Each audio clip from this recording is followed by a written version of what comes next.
Hi friends, welcome back to education India. दोस्तों, आज के स्टूडियो में लेकर आए चुनाव की 543 सीट का ओपिनियन पोल। आपको हम बताएंगे कि एक सीट का ओपिनियन की आखिरकार कौन सी सीट पर कौन सी पार्टी जीत रही है। दोस्तों, ये पूरा का पूरा हाल बताया जाएगा। दोस्तों, जैसा कि आपको पता होगा कि चुनाव जो है 7 चरणों में होने वाला है और दोस्तों इसके 2 चरण तो कंप्लीट भी हो चुके हैं। अब दोस्तों 7 चरण जब कंप्लीट होंगे तो 23 मई को इसके नतीजे देखने को मिलेंगे। लेकिन दोस्तों 23 मई से पहले सबसे बड़ा एक सटीक सर्वे किया गया है हमारी तरफ से। और दोस्तों जो ये सटीक सर्वे हुआ है इसमें कई बड़े ऐसे आंकड़े सामने आए जिससे पार्टियों में खलबली मची है। अब दोस्तों क्या आए हैं आंकड़े वह हम बताएंगे, क्योंकि दोस्तों ये जो आंकड़े आए वह सभी पार्टियों के घमंड को चकनाचूर और उनके सपने को तोड़ने वाला है। अब दोस्तों आप देखते रहिए इस वीडियो को ताकि आपको भी मिल सके यह सबसे बड़ा ओपिनियन और आप भी जान सके कि आखिरकार देश की जनता का क्या है मूड और वह किस पार्टी की तरफ जा रही है। तो दोस्तों बने रहिएगा वीडियो पे लास्ट तक ताकि आप भी जान सके देश का ओपिनियन पोल और देश की जनता का सबसे बड़ा मूड। दोस्तों ये वीडियो पूरा देखें। और दोस्तों इसी के साथ यदि आप हमारे चैनल पर नए हैं और यहाँ पे देश दुनिया की तमाम खबरें चुनाव से संबंधित प्राप्त करना चाहते हैं तो हमारे इस चैनल को जरूर सब्सक्राइब कीजिए और दबाइए पास ही में आ रहा घंटी के निशान उसे भी, ताकि आप देख सके चुनाव की हर जानकारी सबसे पहले। और दोस्तों इसी के साथ हमारा सवाल रहेगा कि आपको विकास की दृष्टि से कौन सा सही नेता लगता है। दोस्तों इसके लिए आपके सामने ऑप्शन है ए नरेंद्र मोदी, बी राहुल गांधी, सी मायावती या फिर डी और कोई यानी अन्य में। तो दोस्तों इसके लिए आपको जो जवाब है वह कमेंट में दे देना है। तो दोस्तों जवाब जरूर दीजिएगा। अब दोस्तों आपको हम बताते हैं ओपिनियन पोल, जिसकी शुरुआत करते हैं उत्तर प्रदेश से। दोस्तों उत्तर प्रदेश की जो 80 सीटें उनकी हम बात करें तो यहाँ पर बीजेपी 42 सीट लेकर जा रहा है। वही दोस्तों सपा 14 सीट लेकर जा रहा है। दोस्तों बसपा 16 सीट लेकर जाने का अनुमान हुआ है। वही कांग्रेस के खाते में और अन्य के खाते में 4-4 सीट लेकर जाने का किया गया है दावा। अब दोस्तों यहां पर लक्ष्य भी टूटे हैं, क्योंकि दोस्तों बीजेपी का यहां पर आकलन था कि हमारा 50+ सीटें कम से कम लेकर जाए, लेकिन ये नहीं हो पा रहा है। और दोस्तों सपा का भी काफी अच्छा रहा था, बसपा का भी काफी अच्छा जो है लक्ष्य रखा गया था, लेकिन यहां पे सभी के जो लक्ष्य सपने हैं वो टूट रहे हैं। अब दोस्तों हम यहां से एक सवाल पूछ रहे हैं आपसे कि यदि आप उत्तर प्रदेश के रहते हैं तो आपको एक सीट तो पता होगा अमेठी। दोस्तों यहां से राहुल गांधी और स्मृति ईरानी आमने सामने। दोस्तों इसी का आपको जवाब देना है कि आखिरकार अमेठी की सीट किसके नाम होगी। दोस्तों इसका जवाब जरूर दीजिएगा। अब दोस्तों उत्तर प्रदेश की हमने पूरी बात कर लिए, जहां पर बीजेपी यानी एनडीए भारी पड़ रहा है महागठबंधन पर। अब दोस्तों उत्तर प्रदेश के बाद में हम एक और बड़े राज्य की तरफ चलते हैं, वह है महाराष्ट्र। और दोस्तों महाराष्ट्र की जो सीटें हैं उनकी हम बात करते हैं कि आखिरकार जो महाराष्ट्र की 48 सीटें आती हैं वहां पर कौन जीत रहा है, कहां से। दोस्तों महाराष्ट्र की बात करें तो यहां पर बीजेपी के खाते में तकरीबन 20 सीट आने का अनुमान हुआ है। वही दोस्तों शिवसेना के नाम यहां की 9 सीट आने का अनुमान हुआ है, जो कि एनडीए में ही आता है। और दोस्तों एनसीपी की बात करें तो यहां पर एनसीपी के 8 सीटें और वहीं कांग्रेस के नाम 10 सीटें हुई है, जो कि यूपीए दल के हैं दोनों ही। और दोस्तों वहीं अन्य दल के खाते में भी 1 सीट आ रही है। दोस्तों यहां से हमारा सवाल यह रहेगा कि क्या कांग्रेस या यूपीए वापसी कर एनडीए को हरा पाएगा या फिर नहीं। इसका जवाब आप दे दीजिएगा। अब दोस्तों इसके बाद में हम बढ़ते हैं एक और बड़े राज्य का तरफ, जो कि है केरल। और दोस्तों बात करते हैं केरल की जो 20 सीटें उनकी। दोस्तों केरल की 20 सीट में से यह बताया जा रहा है कि अब की बार बीजेपी के खाते में सिर्फ और सिर्फ 1 सीट जाएगी।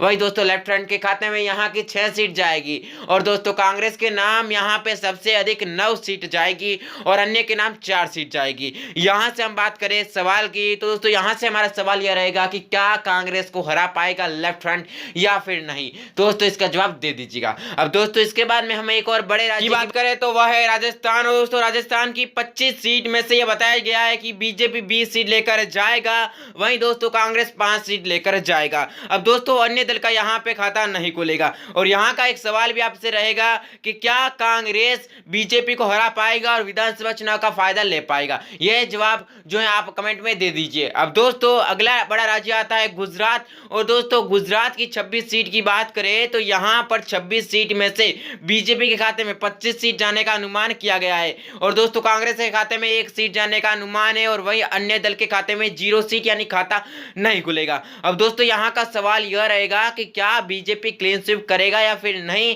क्या 26 की 26 सीटें बीजेपी अपने खाते में डालेगा या फिर नहीं, तो दोस्तों इसका जवाब दे दीजिएगा। अब दोस्तों इसके बाद में एक और बड़े राज्य की बात करते हैं, तो वह है यहाँ पे आपके लिए जम्मू कश्मीर। और दोस्तों जम्मू कश्मीर की 6 सीट में से ये बताया गया है कि बीजेपी अब की बार 2 सीट और एनसीपी दल 1 सीट लेकर जाएगा। वहीं दोस्तों पीडीपी 1 सीट और कांग्रेस भी 2 सीट लेकर जाएगा। अन्य दल कोई भी यहाँ पे खाता नहीं खोल पाएगा।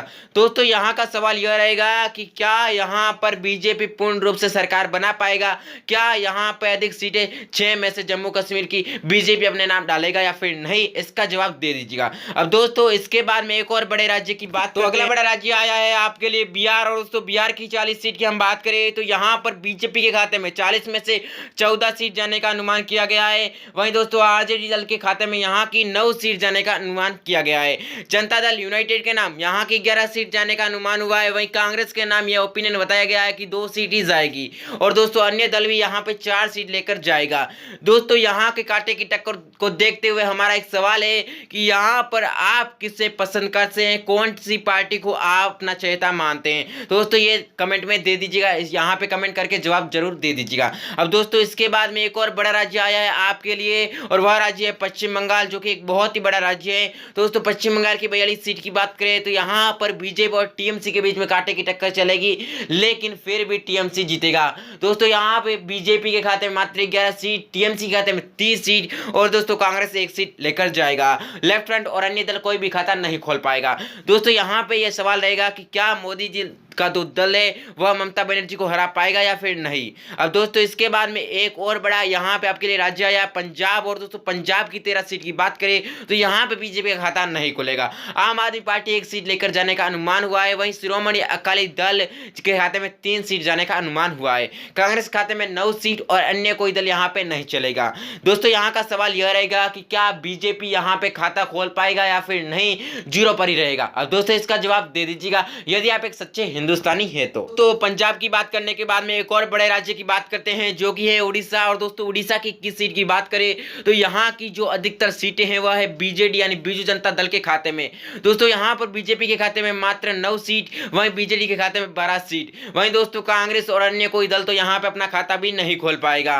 दोस्तों यहाँ पे कांटे की टक्कर चलेगी। तो यहाँ का हमारा जो मुक्काबला चलेगा उसमें आपको जो जवाब देना है वह देना होगा कि क्या बीजेपी यहाँ पे बीजू जनता दल को हरा पाएगा या फिर नहीं। अब दोस्तों इसके बाद में एक और बड़े अहम राज्य की बात करते हैं। दोस्तों वह राज्य आया आपके लिए हरियाणा। और दोस्तों हरियाणा की हम 10 सीट की बात करें तो यहाँ पर बीजेपी के खाते में तकरीबन 7 सीट जाती नजर आ रही है।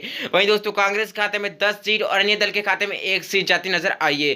दोस्तों यहाँ का सवाल यह है कि बीजेपी क्या 10 सीट की 10 सीट लेकर जाएगा या फिर नहीं, इसका जवाब दे दीजिएगा। अब दोस्तों हरियाणा की 10 सीट की बात करने के बाद में एक और अहम राज्य की बात करते हैं जो कि आपके लिए निकल के आया है और वह भी आपके लिए बहुत ही बड़ा राज्य है।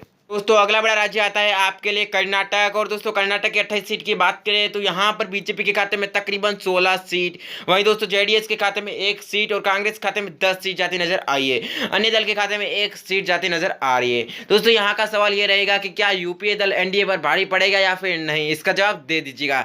अब दोस्तों कर्नाटक की हमने बात कर ली तो एक और हम राज्य की बात करते हैं जो कि आपके लिए निकल के आया है। और दोस्तों अपना जो अगला बड़ा राज्य आया है वह है मध्य प्रदेश। दोस्तों मध्य प्रदेश की हम 29 सीटों की बात करें तो यहाँ पर बीजेपी 25 सीट लेकर जाता नजर आया है। वहीं कांग्रेस के खाते में मात्र 4 सीट और अन्य कोई दल यहाँ पे नहीं चलेगा।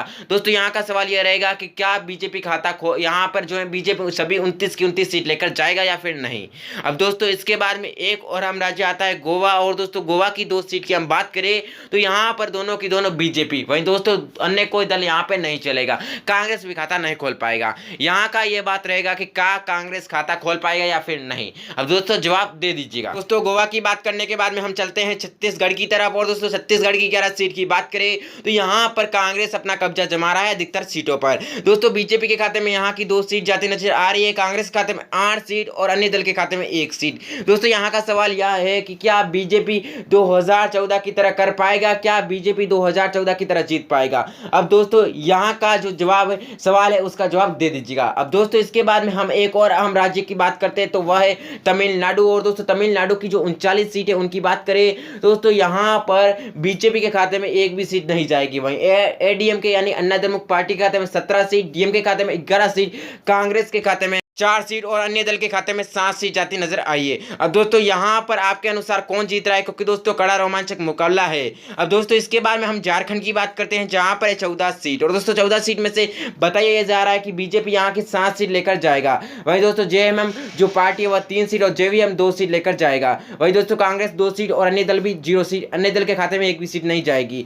दोस्तों यहाँ की बात करें तो यहाँ का सवाल यह रहेगा कि झारखंड की अधिक सीट सबसे कौन जीत पाएगा, क्योंकि यहाँ पर सभी के बीच में कांटे की टक्कर चल रही है। अब दोस्तों इसके बाद में एक और हम राज्य की बात करते हैं तो वह है दोस्तों आपके लिए हिमाचल प्रदेश। और दोस्तों हिमाचल प्रदेश की जो 4 सीट है वो चारों पर कब्जा जो है बीजेपी यानी भारतीय जनता पार्टी जमा रही है। अब दोस्तों यहाँ का सवाल भी यही रहेगा कि क्या यहाँ पर बीजेपी चारों की चारों सीटें पिछली बार की तरह की बार भी जीत पाएगा या फिर नहीं। अब दोस्तों इसके बाद में एक और अहम राज्य की बात करते हैं तो वह है आपके लिए तेलंगाना। और दोस्तों तेलंगाना की 17 सीट की बात करें तो यहाँ पर बीजेपी का खाता नहीं खुलेगा। टीआरएस के खाते में यहाँ की 12 सीट जाएगी, वह एआईएमआईएम के खाते में 3 सीट जाती नजर आई है। दोस्तों कांग्रेस के खाते में यहाँ की 2 सीट और अन्य दलों के खाते में 0 सीट जाती नजर आई है। दोस्तों यहाँ का सवाल यह रहेगा कि क्या टीआरएस 15+ का आंकड़ा पार कर पाएगा या फिर नहीं। अब दोस्तों इस प्रकार से यहाँ का हमने बता दिया। सवाल की बात करने के बाद में हम उत्तराखंड की तरफ चलते हैं। और दोस्तों उत्तराखंड की 5 सीट की बात करें तो पांचों की पांचों सीटें बीजेपी के खाते में जाती नजर आई है। दोस्तों कांग्रेस का खाता यहाँ पे नहीं खुलेगा। तो दोस्तों इसी बात पर हमारा सवाल है कि क्या कांग्रेस का खाता खुल पाएगा या फिर नहीं, इसका जवाब दे दीजिएगा आप कमेंट में। अब दोस्तों यहाँ की बात करने के बाद में अब बात करते हैं आंध्र प्रदेश की। तो आंध्र प्रदेश की जो 25 सीट है उनमें तकरीबन बीजेपी की जो है एक भी सीट नहीं है। दोस्तों टीडीपी के खाते में यहाँ की 6 सीटें, वाईएसआई कांग्रेस के खाते में जो है 19 सीट और कांग्रेस के खाते में तो खुद के एक भी सीट नहीं है, अन्य दल के खाते में भी एक सीट नहीं है। यानी दोस्तों यहाँ की जो टक्कर है वह टीडीपी और वाईएसआई के बीच में ही है। अब दोस्तों यहाँ का यही सवाल रहेगा कि क्या टीडीपी यहाँ पर जीत पाएगा, क्या वाईएसआई को टक्कर दे पाएगा। अब दोस्तों इसके बाद में हम बात करते हैं दिल्ली की 7 सीट की। दोस्तों दिल्ली की 7 में से 6 सीट बीजेपी के नाम और दोस्तों अन्य दल यानी आम आदमी पार्टी के खाते में एक सीट जा रही है। दोस्तों यहाँ पर हम जो सवाल है वह यह है कि क्या यहाँ पर आम आदमी पार्टी बीजेपी से अधिक सीट लेकर जाएगा या फिर नहीं। अब दोस्तों अपना अगला बड़ा यहाँ पे आते हैं नॉर्थ ईस्ट के राज्य जो कि सिक्किम है, यहाँ पे पांडिचेरी वगैरह कुछ ऐसे अहम राज्य और केंद्र शासित प्रदेश है। दोस्तों इनकी बात करें तो यहाँ पर नॉर्थ ईस्ट की 25 में से जो अधिक सीटें बीजेपी के खाते में यानी तकरीबन 13 सीट। और दोस्तों यहाँ पर जो 6 सीट और अन्य दल भी 6 सीट लेकर जाता नजर आया है। दोस्तों इस प्रकार से यहाँ पे नॉर्थ ईस्ट का 25 सीट का ओपिनियन पोल रहेगा। अब दोस्तों यहाँ पर क्या बीजेपी को कांटे की टक्कर दे पाएगा कांग्रेस या फिर नहीं, इसका जवाब दे दीजिएगा। अब दोस्तों चलते हैं पूरे देश का हाल जानने की। आखिरकार देश की 543 सीट पर कौन राज कर रहा है हम बता देते हैं आपको। दोस्तों ओपिनियन आपके सामने आ चुका है। और दोस्तों देश की 543 सीट पर एनडीए 280+ सीट लेकर जाता नजर आ रहा है। वही दोस्तों यूपीए दल 140+ सीट लेकर जाता नजर आ रहा है। अन्य दल खाते में 110 सीट प्लस यहाँ पे बताया गया है। दोस्तों यहाँ पर एनडीए का प्रमुख है बीजेपी, यूपीए का प्रमुख है कांग्रेस और दोस्तों अन्य दलों में टीएमसी, सपा बसपा और वाईएसआई कांग्रेस प्रमुख है, जिनके खाते में तकरीबन जो है 15+ सीटें जा रही है। दोस्तों इस प्रकार से देश का सबसे बड़ा यहां पे जनता का मूड बता दिया है 543 सीट पर। अब दोस्तों इसी प्रकार से यह बताया गया है कि ओपिनियन रहेगा जो कि हमने बताया है सटीक सर्वे के मुताबिक और जनता पर आधारित सबसे बड़ा 543 सीट का ओपिनियन है। और दोस्तों ये था आज का सबसे बड़ा ओपिनियन। दोस्तों यदि आप ऐसे भी ओपिनियन पोल आगे भी देखना चाहते हैं और चुनाव की हर जानकारी देखना चाहते हैं तो हमारे इस चैनल को जरूर सब्सक्राइब कीजिए। और दोस्तों हमने इस वीडियो में जो भी आपको सवाल पूछे उसका जवाब जरूर दीजिए और जिस भी राज्य से रहते हैं उसका तो जवाब जरूर ही दीजिएगा। दोस्तों इस वीडियो को देखने के लिए आपका बहुत बहुत धन्यवाद और इस वीडियो को शेयर, लाइक और यहाँ पे चैनल को सब्सक्राइब जरूर कीजिए। तो एक बार फिर से आपको बहुत बहुत धन्यवाद इस वीडियो को देखने के लिए। जय हिंद, जय भारत, वंदे मातरम और इस वीडियो को शेयर जरूर कीजिए। तो एक बार फिर से जय हिंद, जय भारत, वंदे मातरम।